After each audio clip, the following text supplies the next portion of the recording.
Hey, what's up, everybody? BDO44 coming at you with another video. All right, so Jimmy Butler is taking on another suspension. 2-game suspension for missing the team flight.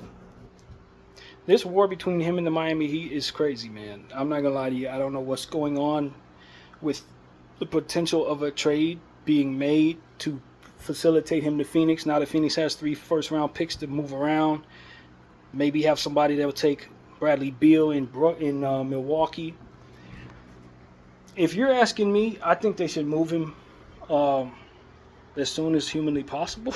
I don't think there should be anything in the way of them doing that. So I think he might have played his last game with Miami. But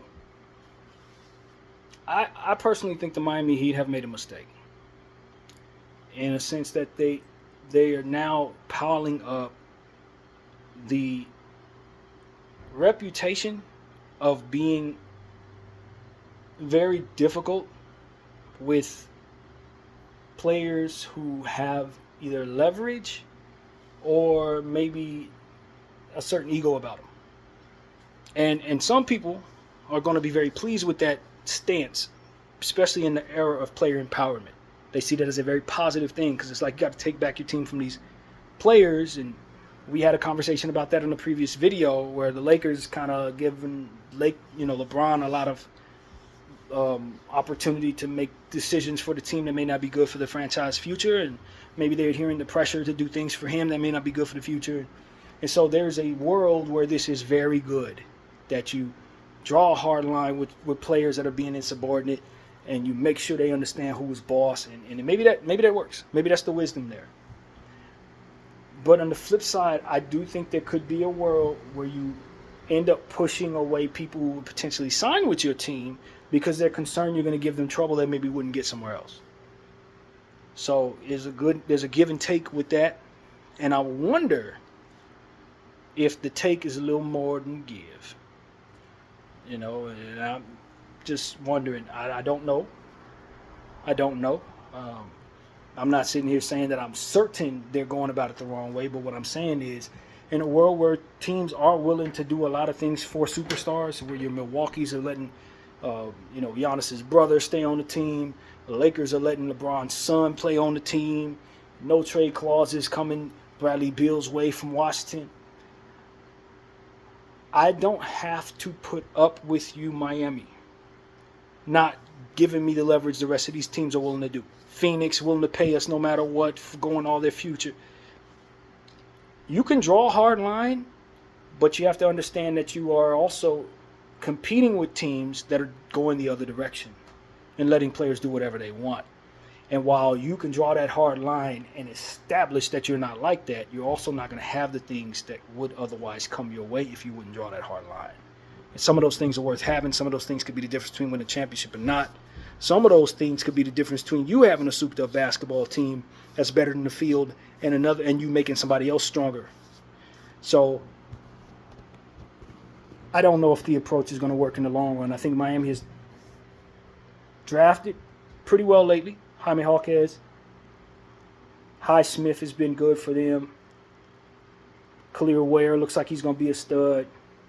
Bam Adebayo, obviously a stud. So I think they've drafted pretty well when you consider just overall what they have and how they got it. A lot of the stuff that is best on their team, they got outright. They've given some contracts, some people they shouldn't have, etc. But have they been the greatest free agency destination? People have wanted to go there because we know Kevin Durant wanted to go there. LeBron James obviously signed with them way back in the day.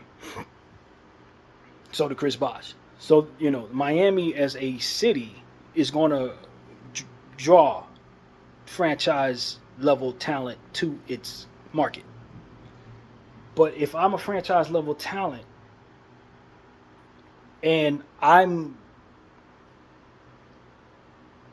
want to say egomaniac, or if I have a certain leverage I feel like I've earned and I see other guys getting that leverage and I want some of my own burn in that regard, I know I can't go to Miami. And maybe Miami doesn't want me. I hope they don't, because they ain't getting me. That's kind of what I'm saying there. Maybe Miami's making it clear that they don't want players like me. If that's the case, cool. You're not going to get me, and you should be happy about that. But if you suddenly want certain player A, he has a decision to make if he's going to choose between the Lakers, Miami, or third party B. as to where Miami would probably be higher on his list. Now he might not even incorporate Miami into that list because he knows when he goes there, he got to straighten up, fly right in a way that he's not asked to anywhere else. And he may not be able to get his brother on the team. He may not be able to have his son on the team. He may not be able to get the big money. You know what I mean? They ain't going to pay me and they're going to treat me poorly when I demand my money. It's like, and they go, demand that I be in a certain, it's like going to a military school in the presence of the privileged. It's just not necessarily something a lot of people are going to sign up for. So that's really what it comes down to. I don't hate what Miami's done. I don't. Because you do have to draw a certain line, standards, certain things we won't tolerate. And those who are serious about falling into cultures where things are strict will definitely be drawn to you as to where they'd be drawn away from a Lakers and other teams like that. So maybe you get some stuff that the rest of us don't. But when it's time for you to bid, there's going to be an asterisk next to you saying, yo, if I'm not ready to yield to the power of the culture of Pat Riley, I'm probably going to be unhappy when I get there. And I don't know if that's not going to keep certain talent that you may want from being a part of your organization. So, and the pettiness of it all is also a whole other thing. Suspending them this, suspending them that. He said he didn't want to be there, now you suspend him 7 games. This particular suspension I don't think falls in line with what I'm talking about, but the first one may have. If I'm unhappy, I don't have the privilege to say, yo, I'm not happy here and I am going to find myself out of here. I can't do that without being suspended 7 games.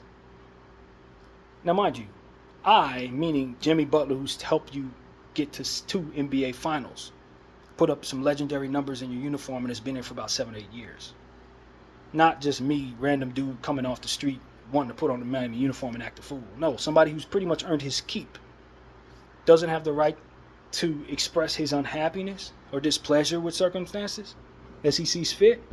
I would say that Jimmy Butler has earned the right to say that without having to take on a 7-game suspension. Now, if the 7-game suspension is about some other stuff that wasn't reported to us by the media, then mark off what I'm saying. But if they suspended him because he said he wasn't happy, I think he's earned the right to be able to express himself not being happy with your organization. He's done enough good in your organization to not be retaliated against in that regard. Essentially, you're sending me the message that I could play for your team, send you to 2 NBA finals, be there for 7, 8 years, choose you over other organizations when I did initially try to go there, and still ultimately be shunned when it's time to leave if I'm not absolutely happy with whatever the hell you decide to do. Put up with whatever, however it goes, and finally have enough. Say something about it. That one time I finally say something about it, now I'm getting retaliated against with 7-game suspensions. Just doesn't send the right message if that's what it is. If that's what it is. So, I don't know. I think the hard line stance works. But I think there has to be some understanding of where it doesn't, and not to do certain things that ultimately send the wrong message to future teams, future players rather, future representations of players. So that's my point of view. I just don't know if Miami's going about it the right way. I'm not sure they're not, but there's certain things that they've done in this situation that if everything has been reported to us is accurate and is full, is all there is to see, then you're probably looking at a situation where you're going to be pushing some people away that you don't necessarily want to push away. So that's my point of view, man. I don't know, man. I think Pat Riley's an old school guy, and sometimes old school guys' intentions do work on the new school. Sometimes you need to implement some of those principles into the new school to get them to act right. Sometimes you could push them all the way away, have them tune you all the way out, and then spread the word about how you're somebody that's not going to be fair to them. So that's something to look at there. I think going too far in either direction is a problem.